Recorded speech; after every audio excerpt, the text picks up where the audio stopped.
Assalamualaikum warahmatullahi wabarakatuh. Ya, dipertemukan beliau ini di pekerjaan-pekerjaan yang insya Allah akan sangat merubah Jogja dari sudut apapun, amin ya rabbal alamin. Alhamdulillah, ini sahabat lama saya yang agak lupa sama saya beberapa tahun terakhir. Gini, saya ingin pelan-pelan, ini kan Salahuddin Takmir UGM, tidak hanya jamaah Salahuddin, lebih luas dari itu, berarti sudah lebih ada tiang-tiang yang lebih kuat ya secara komunitas. Jadi saya pelan-pelan begini. Pertama, saya ini merasa bersyukur kepada Allah bahwa Takmir Masjid UGM dan Sanggar jamaah Salahuddin kok mak bedunduk ngundang saya sama Kiai Kanjeng. Itu agak mengherankan di dalam proses sejarah 10-20 tahun terakhir ini. Jadi karena mengherankan, maka saya ingin tabayun beberapa hal. Kita harus melakukan apa saja, harus halalan thayyiban dulu supaya berkah. Yang pertama, tak pikir neng Masjid UGM di komunitas ini lagu rainto. Tak pikir gamelan ki bid'ah.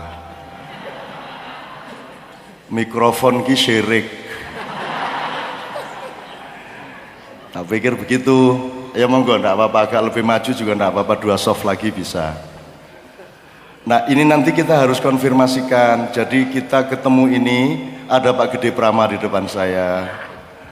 Nanti saya kira beliau juga memiliki ilmu dan kearifan yang kita butuhkan bersama. Malam ini kita harus mendapatkan beberapa hal yang bermanfaat dalam hidup kita. Yang pertama, konfirmasi. Mas Muslih lenggahipun sak sekecanipun kimawon. Ajeng tahiyat monggo, ajeng silo monggo, ning ampun dodok nggih.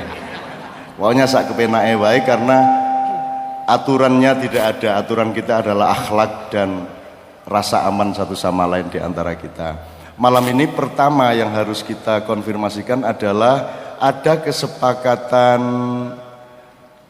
mungkin bukan syar'i, tapi kesepakatan akhlak dan logika mengenai hal-hal yang mungkin akhir-akhir ini agak menggelisahkan masyarakat, di mana ada kelompok-kelompok yang saling menuding kafir, halal darahnya, syirik, musyrik, bid'ah, khurafah dan lain sebagainya. Malam ini kalau bisa Anda sebagai nek jarine wong-wong biyen agent of change ya.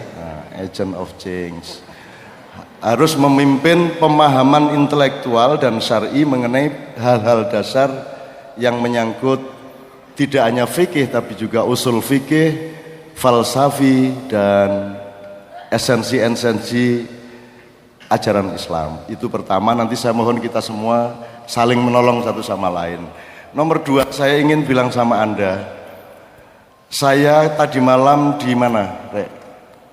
Tadi malam di Jakarta sama Kiai Kanjeng. Kemarin malam di Batam sama Kiai Kanjeng. Sebelum itu kita di Mamuju. Mamuju itu waduh era karu-karuan. 12 jam darat dari Makassar. Pokoknya selama sebelum Ramadan sampai tengah Ramadan ini Kiai Kanjeng tidak pernah berhenti. Terus kenapa semua undangan yang kemarin-kemarin itu ada spesialis, ada yang ngerukun ke petambak udang wong 5.500 gelut, mati telu sing ditangkep papat terus tak kelumpukke rukun saiki wis tanda tangan perdamaian dan budidaya lagi. Ada yang provinsi baru yang masih perawan punya uranium, punya minyak yang harus setor upeti kepada kerajaan Cikias dan NKRI karena upeti di zaman NKRI ini sudah diresmikan dan dilegalisir melalui undang-undang di mana kalau sebuah daerah punya kekayaan paling pol rakyat di wilayah tersebut hanya dapat 3,5%. Yang 97% itu milik raja, ibu, mertua dan kroni-kroninya. Tapi saya nggak akan persoalkan itu gitu loh. Karena orang semakin kaya kan akan semakin menderita. Jadi jangan khawatir kalau ada orang korupsi, itu pasti dia lebih menderita dari sebelum korupsi. Jadi kalau Anda ingin menderita, silakan korupsi. Nek kowe ora korupsi, ya silakan kere, kan begitu kan. Ayo sakarepmu ya rada angel karo iki. Semua macam-macam kasusnya, saya harus ke Pak Nuh, ada bentrok di Unsrat antara yayasan sama Rektoriat, Sulbar juga universitasnya bentrok, Trisakti sudah 11 tahun bentrok nggak selesai-selesai. Pokoknya Indonesia ki festival kerengan, festival sikut-sikutan, dan malaikat seneng banget dulu. Asem tenan cacah kayak wah jan. Ngono isih iso guyang-guyu lho ngono kae lho. Jan. Ngono ya isih njaluk presiden anyar meneh. Kuwi engko kae wis nyembah brahala bola-balik keliru, saiki arep golek brahala anyar, nang ya keliru meneh kuwi engko, lan nyembah brahala gitu. Jadi malaikat tuh seminar tiap hari. Mendalami Indonesia iki unik tenan. Biyen Gusti Allah keteke ora gawe ngono ku lho karepe, ning kok dadi kaya ngene gitu. Termasuk setan ini simposium di mana-mana. Simposium yang di Arab sudah lari ke Indonesia karena mereka tidak terima setiap musim haji mereka dilempari oleh sesama setan. Oh gitu. Akhirnya mereka lari ke sini, mereka cuma pasang poster sesama setan dilarang saling melempar kan gitu kan. Terus mereka ngepost di Jakarta. Di Jakarta mereka menjalankan satu desain bagaimana memperosokkan manusia ke lembah dosa, kan gitu Mas Husli ya. Dan konsep mereka yang paling gampang digoda itu 1 Demokrat, 2 Golkar, 3 PDIP. PKS itu kan ada Sayyidina Ali, ada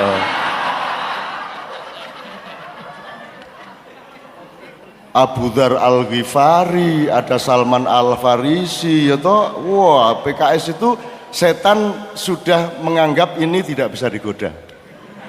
Jadi mereka konsentrasi ke Golkar, Partai Demokrat sama PDIP, tiba-tiba kaget bunyi-bunyi, loh malah kecolongan PKS. Wah.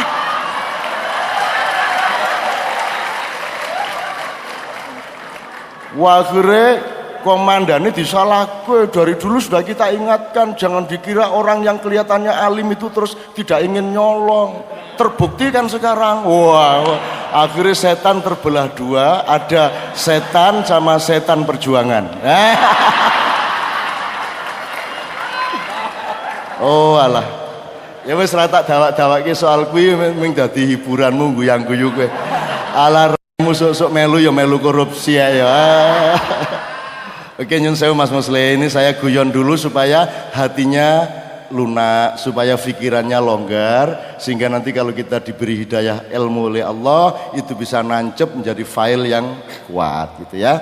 Berikutnya gini, dari semua yang kami lakukan di berbagai daerah termasuk di Maroko, di Turki bulan kemarin, itu yang menurut saya paling serius dan punya tempat khusus di hati saya itu Salahuddin dan UGM ini. Ini karena nggak ngerayu ini. Karena gini Mas Musli, tanya sama beliau. Sekarang Anda tahu orang jilbaban di seluruh Indonesia. Ya. Ketika kita bikin Salahuddin, ketika ada dakwah kampus di UGM, itu tidak ada orang berjilbab. Belum ada di seluruh Indonesia, nggak ada orang berjilbab, paling pol kudungan. Dan orang mungkin mahasiswa UGM kudungan, yang kudungan pasti orang desa-desa. Jadi waktu itu belum ada orang berjilbab ketika Salahuddin berdiri, ketika ada dakwah kampus di Masjid UGM, meskipun waktu itu belum punya masjid, ya. Nah, saya ingin katakan sama Anda jangan lupa sama sejarah ini. Kalau Anda ngomong mengenai dakwah kampus, ya, dan dakwah kampus itu kemudian diizinkan Allah untuk menggulirkan banyak sekali perubahan kebudayaan Islam di seluruh Indonesia, maka perintisnya adalah dakwah Islam di Masjid UGM. Kuwi zaman kue durung lahir, bapak ibumu urung ketemu ning terminal kae, ya toh. Itu tahun berapa Mas Musle? Tahun 76, tahun 76. Nanti biar Pak Musli nambahin bahan ya. Jadi dakwah kampus itu kan pengaruhnya besar setelah itu di seluruh Indonesia. Setelah ada dakwah kampus, maka ada keberanian dari segmen-segmen yang lain untuk juga berdakwah. Sekarang ini tidak hanya kampus, tidak hanya departemen, 403 satuan batalion tentara. Sekarang kalau ulang tahun itu tidak hanya lomba standen sama bela diri, lomba qosidah. Coba tentara lomba qosidah, menampuh kuwi kan. Kuwi malaikat bingung meneh, wih tentara qosidahan gitu kan. Nanti saya mohon Mas Musing nambahin. Ada dua rintisan dari UGM. Jadi kalau kemudian reformasi bergulir, sebelumnya ada mahasiswa berkumpul, rembuk, namanya kelompok diskusi. Kelompok diskusi di seluruh Indonesia itu yang pertama ada di UGM, yaitu kelompok diskusi Sabtu, Mas Toyibi, Mas Lukman, Mas Fanani, Mas Samhari Baswedan dan lain sebagainya. Itu kelompok diskusi pertama. Jadi setelah UGM bikin